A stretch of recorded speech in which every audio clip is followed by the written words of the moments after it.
In terms of toxic positivity, and when we talk about realistic optimism, this is a really important distinction to make. And like I said, I so appreciate that y'all focused on this. When we talk about realistic optimism, what that is simply optimism that takes into account uncertainty, nothing's a 100% guarantee, and effort. That, we can have the highest hopes or set the best goal for ourselves and believe that we're going to attain it.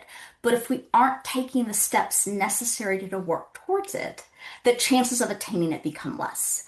So realistic optimism, it kind of makes room for the idea that we don't have complete control. There's always a level of uncertainty. We all have personal limits, and it's absolutely going to require effort, likely maybe some setbacks. But if I kind of do my best, chances are things are probably going to work out in a fairly positive way. That is what we talk about with grounded or realistic optimism. Toxic positivity.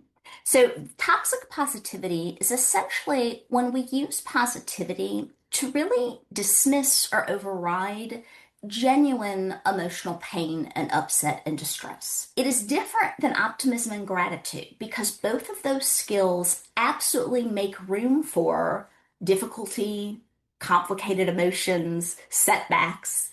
With toxic positivity, when people are feeling in some ways forced to really be positive all the time, what usually ends up happening is they start shutting down negative emotions. They may end up feeling guilty or shameful that they're struggling and experiencing negative emotions. And in the end, a lot of times it results in them experiencing more stress, not less. So toxic positivity doesn't really protect us from pain. It just makes us feel more alone with it.